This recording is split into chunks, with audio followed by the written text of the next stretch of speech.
परिवर्तन का मतलब जो नए नए आज लोगों ने बना लिए, ऐसा मानो वैसा मानो, अपने नती त्योहार देवी देवताओं को छोड़ दो, कुछ ना मिलने का तुम्हें, हमारे वाले में आ जाओ तुम्हें सब कुछ मिलेगा। भ्रमित करके फिरते नहीं। तो स्कूल में यही बताया जाता है, इस आध्यात्मिक स्कूल में, कि इन नकली स्कूल वालों से बचो, उनका धंधा है बस, भगवान को धंधा बना दिया, जबकि भगवान धंधे की चीज नहीं है, भगवान उपासना की चीज है। भगवान की उपासना करी जाती है, पूजा करी जाती है, उससे जुड़ा जाता, पाखंडवाद में फंसा नहीं जाता। ये जोड़ते किसी को नहीं, तोड़ते हैं। तोड़ते कैसे हैं? अगर हम कोई तुम्हें शब्द या नाम या मंत्र बता दें तो वो यहाँ से शुरू होगा, यहाँ खत्म होगा, तो वो खंडित हो गया, तो वो खंड करता है, जबकि वो अखंड है, वो अखंड मंडलाकारम है। तो अखंड को ही अखंड से जोड़ सकते हैं। वो कौन है अखंड? वो राम है। हमारे हिंदू धर्म में क्या कहते हैं, जब इंसान मर जाता तो क्या बोलते चलते हैं? और जो बोले राम नाम ही सत्य है, और जो बोलता उसी की गत है। मरने के बाद होती जीते जी कोई राम को नहीं जानता।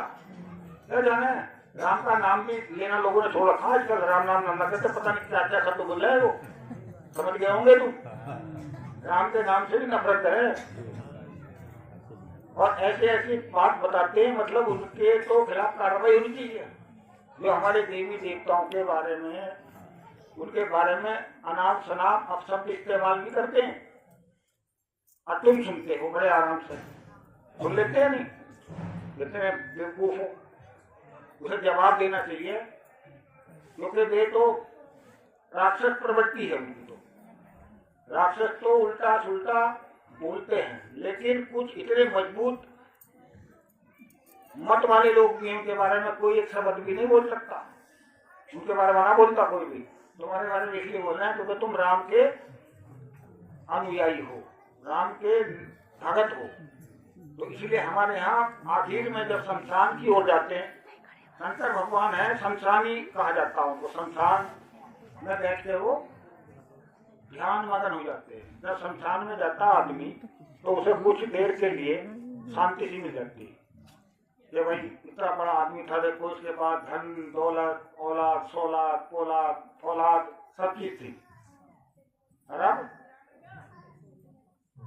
मुट्ठी बांध के आता, हाथ पसार के जा रहा। सिकंदर जब चला दुनिया से दोनों हाथ, और उन्हें पूरी दुनिया कब्रों में से भी खोद लिए थे, जहाँ वे सिक्के के रखे थे कब्रों में से निकाल लिए थे। जब वो चला था तो उस पर कुछ नहीं था, उसने कहा था कि मेरे हाथ उससे अर्थी से बाहर निकाल देना, ताकि लोगों को ये पता लगे कि कोई भी चीज साथ नहीं जा रही।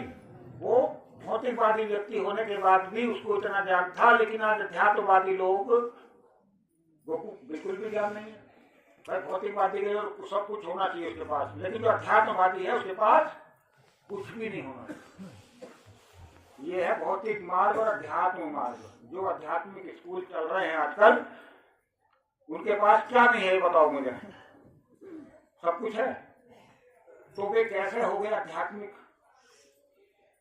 भगवान महावीर आए, भगवान बुद्ध आए, तो उनके पास सब कुछ था, लेकिन बाद में जब वो उस मार्ग में आए, आध्यात्म के मार्ग में, तो उनके पास एक तन पर कपड़ा भी नहीं था। महावीर स्वामी को बता दूं मैं,